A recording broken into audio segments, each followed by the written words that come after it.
Welcome to the Biz Gone Social podcast.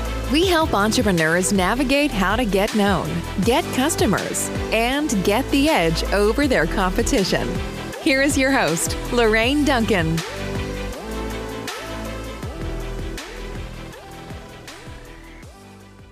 So here we are on the Biz Gone Social podcast, and I'm so glad to be here. And my promise to you, as always, is I want to give you a little bit of verbal caffeine that's going to energize your business and your social media marketing and help you stay social. After all, don't you want to be the business everyone's talking about? I know I do. And I am so stoked to have a very special guest with me today, Linda Katz-Wilner. Welcome, Linda. Thank you, Lorraine. It's great to be here. And Linda, I would love you to tell my audience a little bit about who you are, what you do, and who you serve. What I do. Let me start with my training, because my training is that I'm a speech and language pathologist. And early in my career, I worked in hospitals with people with communication disorders. Now, Lorraine, it's that passion that I had to help people communicate that's carried me through my entire career. And I evolved into working with people who do not necessarily have clinical disorders, but they're concerned with their communication. So now I'm a communication and speech executive coach and trainer, helping people with their public speaking skills or their executive presence, or even if they have a foreign accent or a heavy regional dialect. All of those areas, I help people speak, sound, and look like leaders. And that's fascinating. I have one question for you about this is what would you say is the biggest problem you serve when people come to you looking for help in their speech or in the way they talk to others? I think the biggest problem is either a lack of confidence or somebody who's judging themselves too harshly. They come to me because they might be moving up in their career and they don't have the confidence. They don't feel they sound authoritative or they sound very young. And Lorraine, the way I look at it is they may not be matching the visual, how they look, with the vocal, how they sound, and the verbal, what they say. And so I help them look at those 3 V's and see where we have to realign them so that they come across consistently and confidently. And when they do that, they do become much more confident. Right. And for those who don't know what the 3 V's are, what are they? The 3 V's are the visual, the vocal, and the verbal. And what is, out of those 3 V's, what is the one that probably comes out more in others? It's harder, it's what would you say is harder? Well, let's think of it this way. You go into a networking event and you judge people.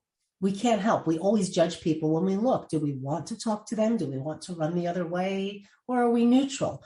And so the first thing we must be judging them by is how they look. What's their posture like? Do they look confident? Do they look engaging? Do they look closed off?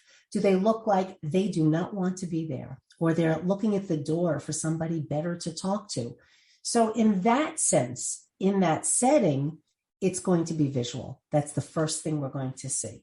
We judge people, right? We look at somebody, we make an impression, and we may not be right. And that's where I come in to help them match it so that it is consistent with the person's image. Yeah, I mean, I just thought about that now. It's amazing how many times that I walk into the room of people that I don't know, and there's certain people we gravitate towards, and you're right. Those are the ones that they have good posture. They are very presentable. They're dressed nice, or that they're not closed, but open. So that's really good. Really, really good. And you see it in even the way when they talk to you, or you see the one who's uncomfortable by how they're standing. But also when people talk to each other, Lorraine, if I saw you in person, look at the feet of somebody. Are they facing directly at you, or are they turned away? Because if they're turned away, maybe they're ready to take a step away from you. Where's their heart? Is their heart facing you, or is it facing other people who are walking into the room? We don't even think about it, but we're reading those signals in people. Wow. Yeah. And I probably misread those many times, many times. Interestingly, you also, you have a business, and a lot of the people that listen to this podcast, they are either starting a business, or they have a big business, or they are thinking they're in corporate and they want to, have a business, or some of them are really doing really well in business. But what is the one thing that you think is important? Because you could relate to this because you own your own business. What is the one thing that you think is the most important thing in running your own business? That's a wonderful question. I've had successfully speaking my business since 1983. And I'm fortunate that I've been able to do that exclusively since 1993. And I think probably the most important part is a willingness to work. Because if you have your own business, it's not 9 to 5, as you know, Lorraine. So it could be the evening, it could be the weekend. I think the challenge is that you have to be willing to work other hours, but then you also have to set your limits and boundaries because it can kill you. I don't mean necessarily literally, but if you're working all the time, you may begin to resent that. So you have to balance that out. But I think the time factor is probably one of the most important things on how you're using your time wisely to have a successful business or a business that you want to continue to work in. Absolutely. And that's a golden nugget. And being able to spend your time wisely is probably the most important thing. And, me and you, because we do a lot of stuff online. I mean, you have an online course that's incredible. And you want to tell my audience a little bit about your online course, because I before I get into the next question, because I think it's really important. Sure. Well, I've been doing public speaking masterclasses for years, and I work with people just sometimes on public speaking. That's what they want to work on. And I thought we've learned so much in this pandemic on how many things can be virtual. And I do a lot of virtual training, but a lot of people need to do things at their own pace, maybe in the evening, maybe on the weekends. And I know I'm not going to work forever, but I want to share the knowledge and the skill set that I have. And so I decided to create an online public speaking course, which is called, appropriately, Speak, Sound, and Look Like a Leader. And it's on a Kajabi platform where people can access it. They can also, fortunately, now you can even put these on your phone as an app. So they can access the course whenever they want. If they want to just do some warm-up exercises, they can go open up their phone and say, okay, let's practice the warm-ups, or let me go through some of the exercises on how to control and harness my nervousness. Or I need some tips on remembering how to speak concisely, or balancing the 3 V's. And all of that's there. And Lorraine, even though there are, and it may be daunting to some people that there are 50 micro lessons, some of these videos are 30 seconds, 20 seconds, 3 minutes. But the beauty is you don't have to go through it as a course one after another. You pick and choose the topic you want to work on or what you want to review. And it's for a lifetime. You always have access to the product. And that's awesome. And the reason I asked that to you is because time is always, we were talking about time a minute ago, and literally time is like the most precious thing we have. And sometimes, there'll be something that is either in person or online that we're busy during that time. And I love the fact that because, and I don't know if did you create this course out of the pandemic? Was that your idea, or did you create it during or before? It was actually during, but I don't think it was because of the pandemic. It was because I wanted people to have access to my services at all times. And maybe as business owners, I don't have to be working all those times. So yeah. I can be playing golf and somebody could be buying my program. And so I think we have to think, and a lot of people who are professional speakers, though, during the pandemic had to think of multiple streams of income. Because if you can't go speak someplace, what else do you do? I was fortunate enough that I do a lot of training, and it's always been virtual. So that didn't change for me. But people started thinking, how else can we sell our services? We go out and speak places, and we can do it virtually, but why not have courses where they can access it? And I've published materials over the years. I have about 12 or 13 products of accent modification materials. So I've always self-published and sold things, but I thought a book is one thing, but this online course with videos is to me, a much better way to train people because they feel like they're with me. They're hearing me talk and they're hearing my voice and they're seeing me. Yeah, absolutely. And I think it's even when you said, we have some warm up exercises and stuff. I remember years ago, for instance, I used to be a singer and I used to sing. Mm-hmm. And so what I did is I used to warm up on my way to church, or if I was going to a wedding or wherever I was going to be singing, I would literally warm up in the car with certain exercises. I remember when I was like 16 years old, putting a cassette tape in, warming up for choir because I had it first thing in the morning. So it's so important that online piece, but the app piece that nowadays you could just put it into CarPlay and you could be practicing some of the things that you struggle with while you're driving to work, or if you're a commuter and you are actually in traffic, especially in my area where I live, those who commute into New York, literally you sometimes are sitting in traffic. So you put on the app on your CarPlay and you can practice. So I think that's really great that you created this online course. And later on, I'll put more information in it about, below the post. Yeah. And I think, Lorraine, I didn't mean to interrupt you, but I think when I think about another reason, because you asked me why I did this, it's just with all the years I've had and decades of working with people, a lot of people say you have to write books. And I just felt the best way I can serve people is to continue to serve them with the training that I do. And it was actually they're 50 video lessons, but it was a brain dump. It's what I've known for years of experience that aren't even in my master classes, but everything I know about voice and public speaking, I just threw right in there. And so again, for some people, they may just pick and choose what they want to work on, but it's a wonderful resource of exercises and skills that they can learn. That's awesome. And I think too, with, the way that everything's going online, it's probably the best place to be able to put your stuff, but it also kind of leaves a little legacy too. Mm-hmm. Years from now, we'll see your course and people will still be taking it because it's very relevant. It's one of those evergreen things that's very relevant for any year, any decade. Mm-hmm. So it's kind of cool. We always have to speak, right? Yeah, we always do.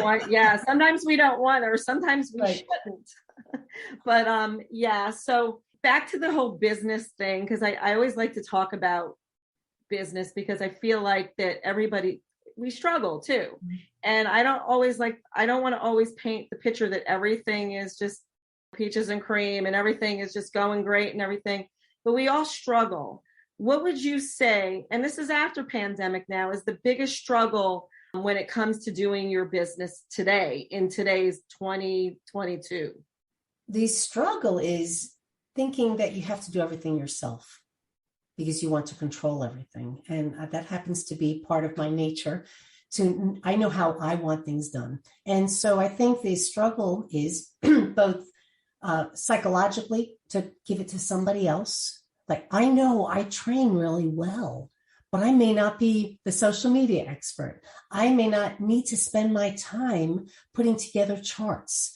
So learning to delegate and allocate money to people who do what they do best so I can do what I do best. I think that's probably the biggest lesson or struggle, because many people don't want to part with their money, but then they're spending time doing something where they could be making money doing what they do best and not struggling to figure out how to put up this post or whatever that might be. I love that. And, I recently read a book. It was by Gay Hendricks. I believe it was called, I can't even think of the name of it, but it basically talked about these 4 zones. And the zones that you want to be in is in the zone of genius. Mm-hmm. And so I think that is a great piece of advice, is as far as I'm concerned, is that, and it's a struggle too, because delegating is hard. I mean, I remember the first time I delegated my email inbox. That was hard because I felt like it was personal. That was something, but it wasn't. It was just all my business stuff. So it was like, those are hard things to delegate. And especially, your work, if somebody's promoting your work, it's very important that it's promoted the right way. Mm-hmm. So I would love you to tell my audience maybe one more piece of advice. Now I'm going to move back to the speaking. One thing that you can share, which, like say that everybody here, they don't do a lot of speaking. Maybe there's someone on the line that would rather watch the paint dry channel than go in public and speak.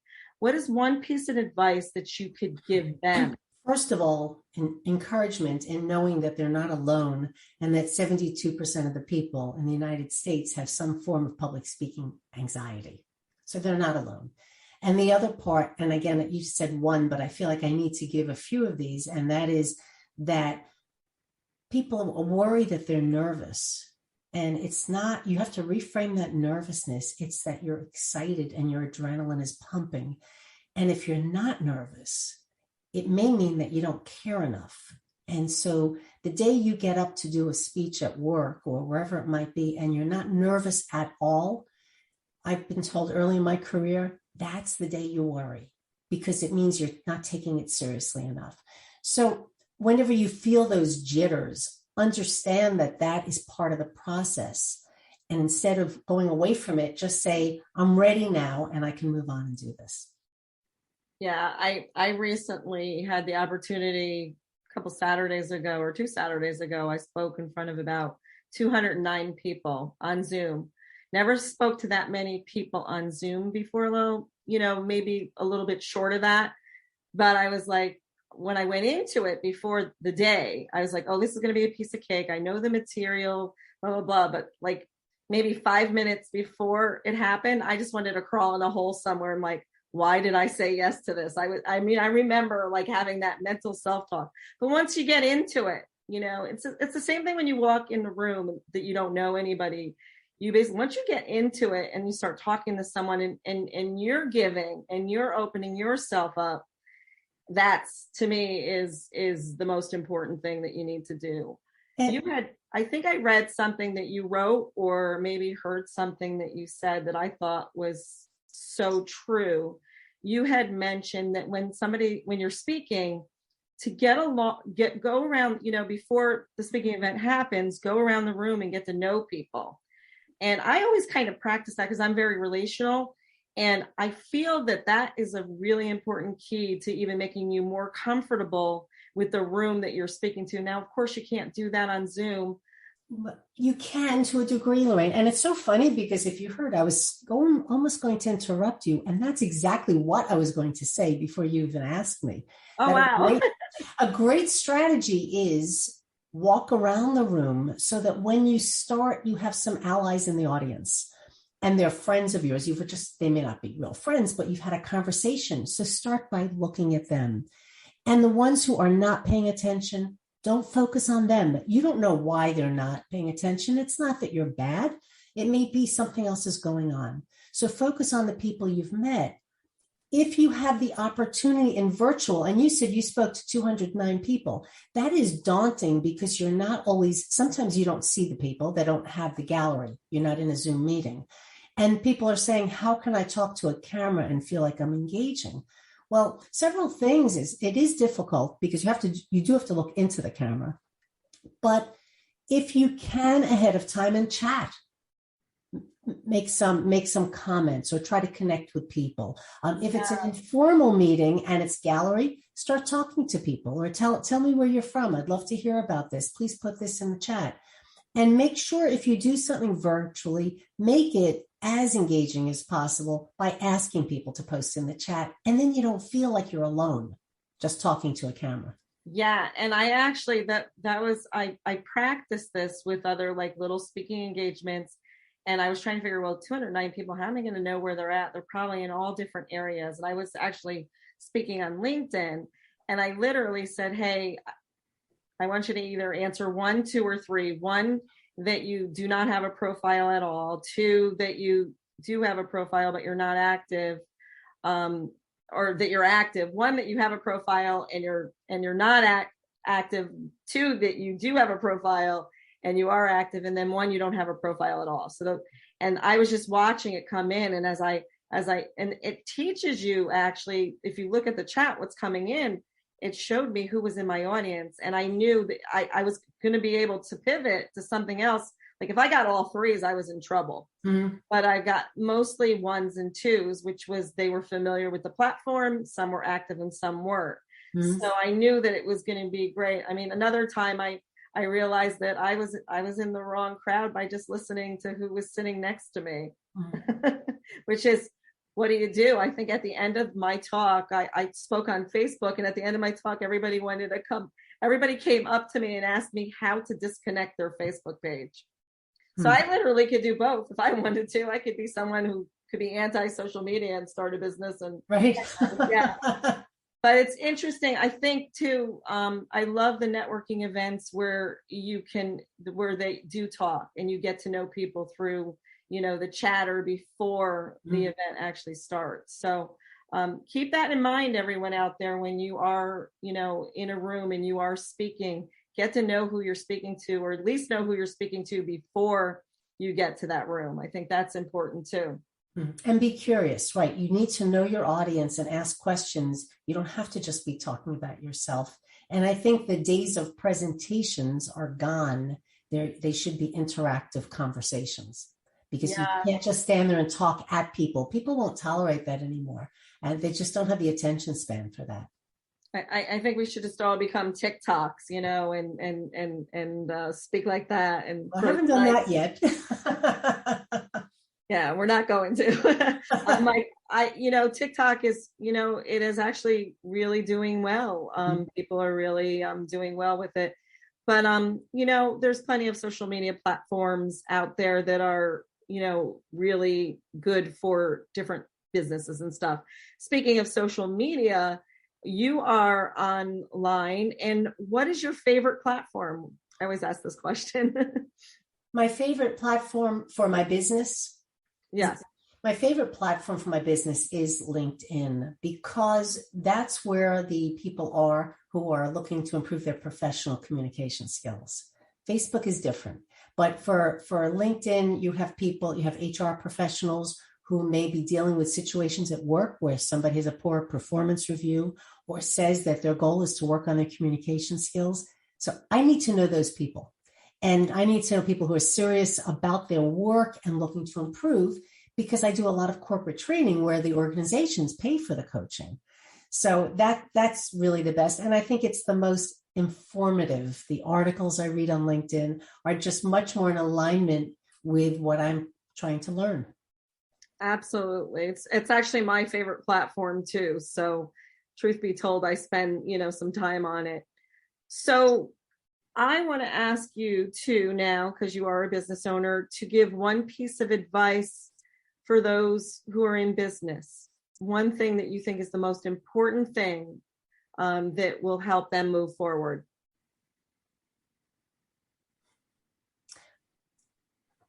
That's an interesting question, because I know I talked about the time management and be willing to spend extra time. Mm-hmm. I think one of the best things is to meet people and don't just talk about who you are, but meet people and be very curious to learn about them. And as you learn about other people, they become more interested in you and they'll learn what you do. And I think that's the best way to make the connections. We all know the person on LinkedIn who may try to connect with us and then sell us something right away. We want to build connections. And if we meet somebody and they like us and we like them, we'll think of them when an opportunity comes up. So I think the best thing is you can't stay hidden in your office and not connecting with people, but don't be aggressive to try to sell yourself. I would be aggressive to learn about other people. Absolutely. Absolutely. And I think you do that well. And so many people out there do that well. So keep on doing it. I want to just ask you, people have been listening to you now for the last, 15 minutes at least. What is, how can they get in touch with you if they need help, or if they, want to look at your website, or just give us some information? And I will also post it below all my social media posts too. So sure. My website is successfully-speaking.com. And that's where you can go to learn all about the public speaking classes, the master classes I have, the books that I sell, the blogs that I have, all of my information and to learn the different ways I work with people, either in person or mostly virtually now, because most of my clients are all around the world. And all of the information is there. I do have one other website, lindakatzwillner.com. And I'm sure, Lorraine, you'll put the spelling. It's Lynda. And that's more of my website for my speaking engagements and when I host different types of interview shows. So I have both websites, but they link to each other. Successfully-speaking.com is the best way. And then to look for me on LinkedIn under my name, and Successfully Speaking is also, I do have a Facebook page. Awesome. And you have an Instagram too, and a Twitter. So, just I'll put all those links below so you can follow, and we would love that. And I'll add a YouTube channel. I do have a YouTube channel with many, many videos, over 200 videos. So that's another one too that we can add to that. Yep, we'll put all those on. And thank you. Thank you so much for being my guest. It's always a pleasure, and I always learn so much when I do these podcasts. And thank you. Thank you, Lorraine, for having me. And until next week, everyone, I'll see you soon. Bye. Goodbye. Thanks for listening to the Biz Gone Social podcast. Find us on Instagram at Biz Gone Social for extra tips. Check back weekly for new episodes. Until next time, stay social.